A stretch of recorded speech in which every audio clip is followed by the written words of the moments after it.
आतंकवादी मारे गए हैं और उनका ये था कि हो सकता है ये भारत ने मारे हों, लेकिन किसी की हिम्मत नहीं जो कल तक उन आतंकवादियों को प्रश्रय देते थे, एयर स्ट्राइक के भय से अब वह कुछ भी भारत के खिलाफ बोलने की हिम्मत नहीं कर पा रहे हैं। ये नया भारत है। द गार्डियन की रिपोर्ट का और स्रोत का आधार क्या है हम नहीं जानते, लेकिन बहनों और भाइयों, ये नया भारत है, अपने नागरिकों को सुरक्षा देना भी जानता है, अपनी सीमाओं की सुरक्षा करना भी जानता है। और अगर कोई सीमा की सुरक्षा में सेंध लगाने का दुस्साहस करता है तो केवल राजस्थान में राम राम शाह ही नहीं करते, आतंकवादियों और अपराधियों का राम नाम सत्य भी करने का काम करना चाहिए। बहनों और भाइयों, ये नया भारत है। मोदी जी के नेतृत्व में दुनिया के अंदर भारत का सम्मान बढ़ा है। आज भारत का नागरिक कोई भी जाता है, दुनिया के अंदर उसका सम्मान होता है। सीमाएं सुरक्षित हैं, नक्सलवाद, उग्रवाद और आतंकवाद समाप्त हुआ है। 1952 में कांग्रेस ने एक दंश दिया था देश को कश्मीर में धारा 370 के रूप में। यह आतंकवाद की जड़ थी। प्रधानमंत्री मोदी जी ने, गृह मंत्री अमित शाह जी ने आतंकवाद के इस दंश को सदैव के लिए उखाड़ करके समाप्त कर दिया। कश्मीर में धारा 370 समाप्त, पत्थरबाजी समाप्त। अब भारत की सीमाओं के अंदर कोई आतंकवाद को प्रश्रय नहीं दे पाएगा, नक्सलवाद को प्रश्रय नहीं दे पाएगा। नहीं तो कांग्रेस के लोग बेदम रहते थे, कुछ भी नहीं कर पाते थे, घुटने टेकते थे।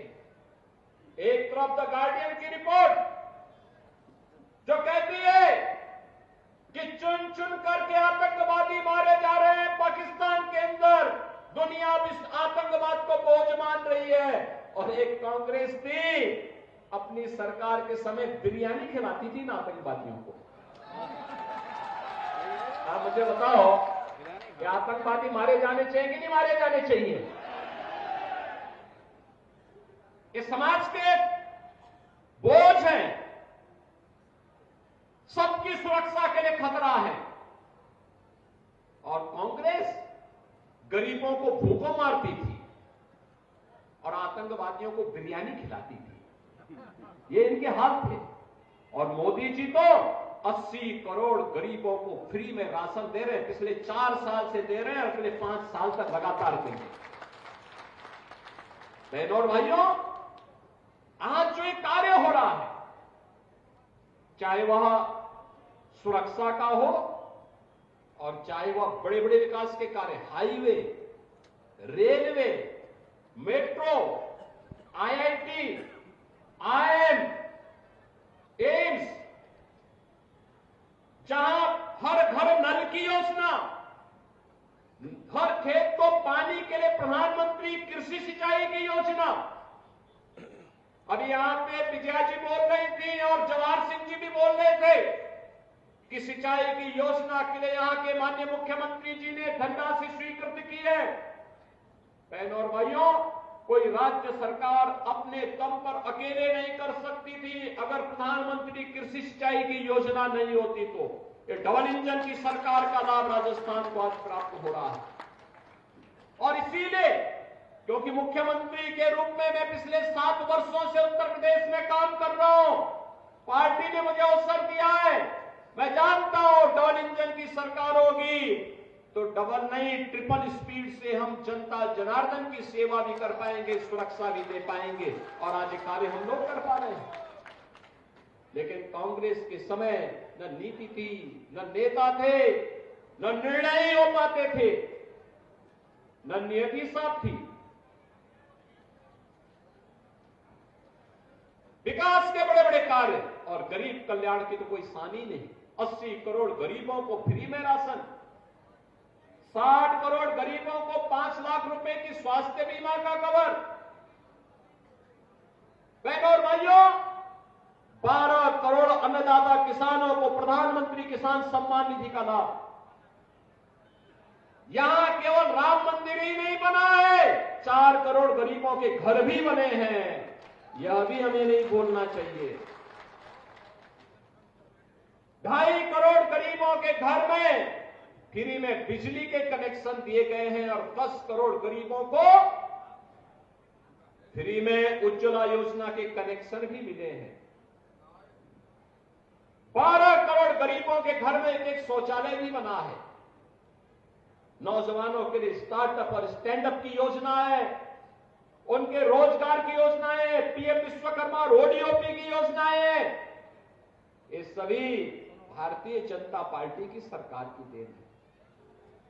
और सुरक्षा भी है, समृद्धि भी है, विकास भी है, आजीविका भी है, तो आस्था का सम्मान भी है।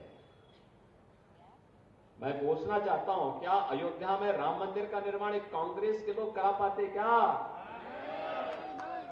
ये तो बोलते थे राम हुए ही नहीं, ये बोलते हैं राम हुए ही नहीं। भगवान कृष्ण के बारे में भी अब मुझे बताओ, भरतपुर के लोग यहां पे हैं, ब्रिजमंडल का भाग है, बगल में मथुरा है, वृंदावन है, बरसाना है, गोकुल है, नंदगांव है, गोवर्धन है, ये कहते हैं कृष्ण हुए ही नहीं।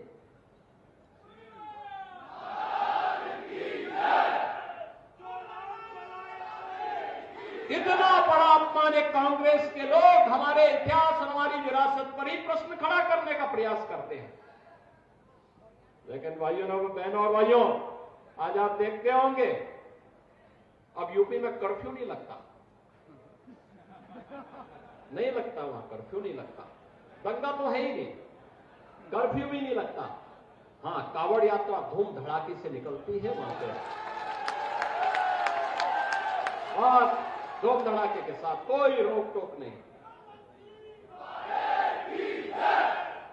और इसलिए बहनों भाइयों, ये जो कार्य हो रहे हैं अयोध्या में राम मंदिर का कार्य, तो 500 पीढ़ियां चली गई, हमारी पीढ़ी कितनी सौभाग्यशाली है कि आज मोदी जी के नेतृत्व में, उनके सानिध्य में एक नए भारत का दर्शन कर पा रहे हैं। जो काम हुए हैं, याद रखना, मोदी जी हमारे नेता हैं, मोदी जी को श्रेय मिलना चाहिए, लेकिन उससे ज्यादा श्रेय आपको मिलता है, क्योंकि आपके एक वोट ने इस देश की तस्वीर और तकदीर को बदला है।